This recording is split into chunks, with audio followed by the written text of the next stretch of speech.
tarde, turma. Aqui é o professor Lucas e esse vídeo é mais um vídeo onde nós estamos falando sobre os controladores lógicos programáveis. Os últimos dois tópicos do nosso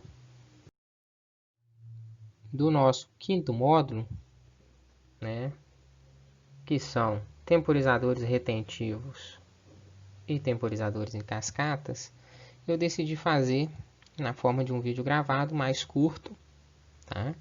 Para deixar registrado para aqueles que não conseguirem estar presentes na nossa aula síncrona de sábado e para que o vídeo não fique muito extenso com a gravação completa da aula, tá bom?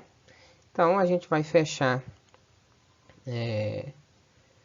a matéria de temporizadores falando de temporizadores retentivos e de temporizadores em cascata, tá? Em exercícios nós já vimos e vamos continuar vendo aí alguns exemplos onde nós vamos ter combinação de contadores e de temporizadores. Vamos falar um pouquinho do nosso temporizador retentivo. O que é interessante desse temporizador retentivo é que ele sempre vai acumular o tempo mesmo que a entrada seja desenergizada, né? Ele vai manter o acúmulo pausado. Então, diferente do que a gente tinha lá com os nossos temporizadores Toff, quando a entrada é energizada, ele começa a contagem. Quando a entrada é desenergizada, ele pausa a contagem, mas a contagem não é zerada. Por conta disso, ele só é reiniciado com o sinal de reset. Então, aquele reset que era obrigatório lá no contador, ele passa a ser obrigatório no temporizador do tipo retentivo, tá? Porque a gente vai precisar desse sinal de controle para zerar esse temporizador. Então eu quero colocar uma forma de onda aqui. Vamos colocar uma forma de onda de entrada para um temporizador do tipo tom, que é o retardo para ligar. A minha forma de onda de entrada vai ser desse tipo aqui, ó.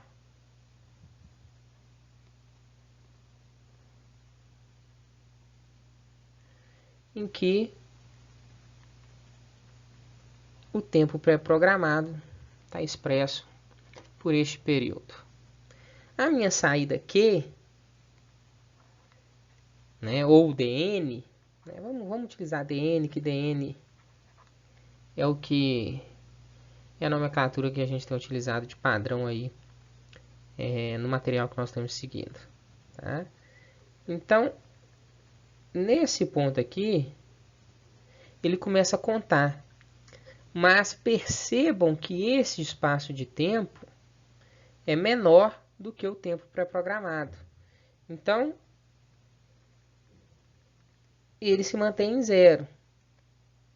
Tá?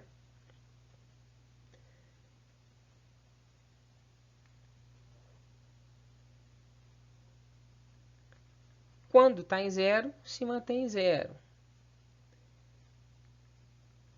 Quando o tempo é completado, o tempo pré-programado, ele faz a transição para alto, se mantém em alto até o instante em que a entrada é zerada. E se a gente perceber o acumulador, a gente vai ter uma forma de onda desse tipo aqui, ó. Ele começa em zero, tá? No momento da primeira transição de baixo para alto, ele começa a contar. E ele conta enquanto o nível é alto. Quando o nível muda para baixo, ele volta a zerar. O acumulador volta a acumular valores no instante em que o nível de entrada muda para alto novamente. E ele continua contando enquanto ele está alto. Então percebam que ele foi para zero e começou a contar a partir de zero. Tá?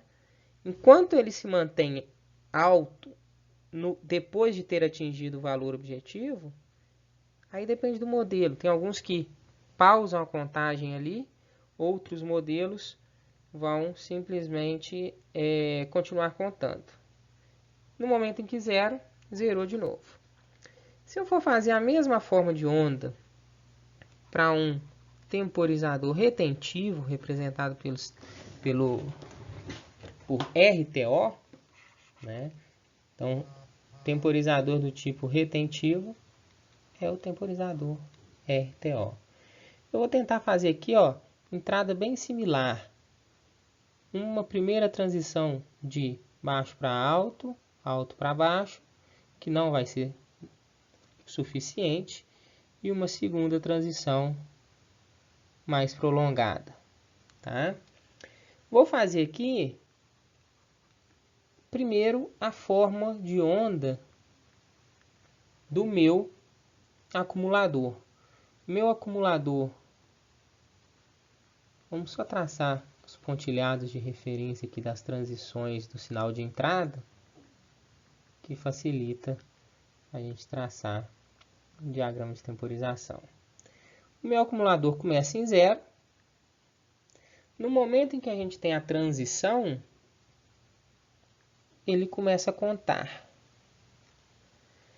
Quando a gente muda de alto para baixo, ou seja, o meu sinal de entrada passou a ser nível baixo, o meu acumulador não zera, ele mantém esse valor acumulado.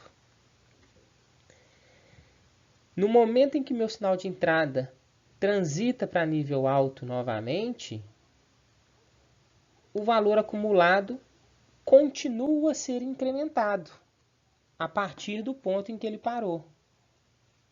Então ele continua contando, tá? Então se a gente fosse traçar uma forma de onda para o acumulador, seria desse tipo aqui. Percebam que quando a gente tem a desenergização, o meu acumulador não é zerado.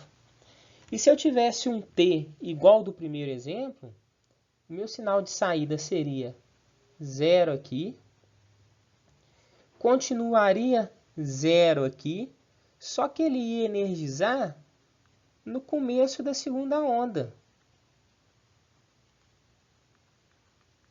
Porque se a gente supor que esse T seja de 10 segundos, eu fiquei 8 segundos com o sinal em nível alto nessa primeira transição.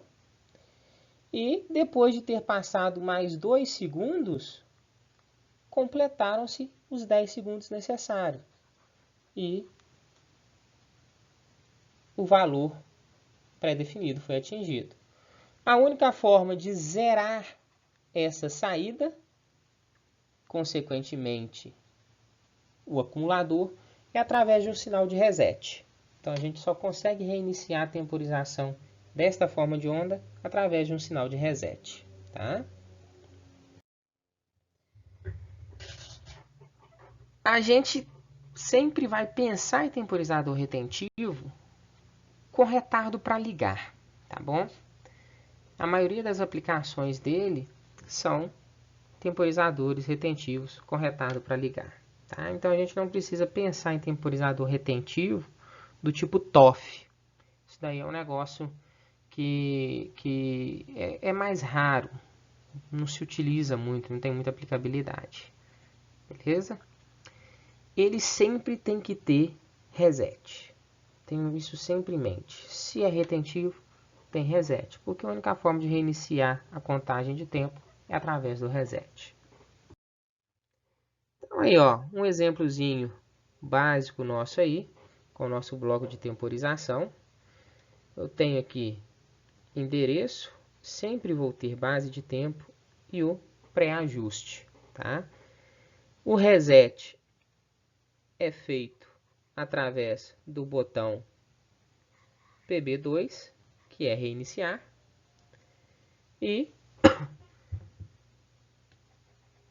a entrada é ativada de PB1, que é o botão na entrada temporizado. Então olha aqui, ó, a forma de onda que eu falei para vocês. A entrada temporizada quando é acionada. O meu nível de DN vai para alto quando a contagem chega em 10. Neste momento aqui, né, nessa primeira borda de subida, nesse primeiro momento em que o sinal está em nível alto, ele faz a contagem de 3 segundos. Quando o sinal vai para nível 0, ele não zera, ele mantém guardado esses 3 segundos.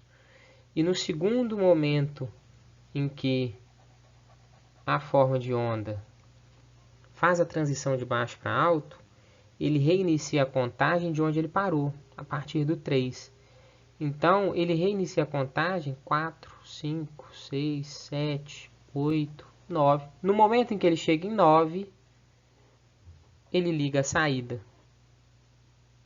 Tá? No momento em que ele chega em 9, a saída é ligada. Percebam que a saída se mantém ligada durante todo este tempo, até o instante em que o reset é acionado. No momento em que o reset é acionado, a saída, bit de finalização, né, vai para 0. Tá bom? Uma aplicação prática que a gente pode pensar aí para esse tipo de temporizador é num sistema de tubulação. O sistema de tubulação sempre está sob pressão e a gente tem níveis de que não pode ter uma pressão crítica por nenhum período de tempo, ou existem níveis críticos de pressão que essa pressão não pode ser atingida por exemplo, 2 horas, 3 horas. Então, se durante 24 horas a pressão atingiu um nível mediano de sobrepressão, esse contador consegue determinar para a gente. Tá? Então, perceba aqui, ó, nosso sensor de pressão ajustado lá para o valor que é uma sobrepressão prejudicial à tubulação. Toda vez que essa sobrepressão atingir esse valor, o nosso temporizador retentivo vai acumular contagem de tempo. Né? No exemplo aqui, foi feito só 60, né? Como a gente não tem base de tempo, a base de tempo é a padrão, default, de 1 segundo. Tá? Então, se ficar por mais de 60 segundos com um regime de sobrepressão, uma sirene é acionada.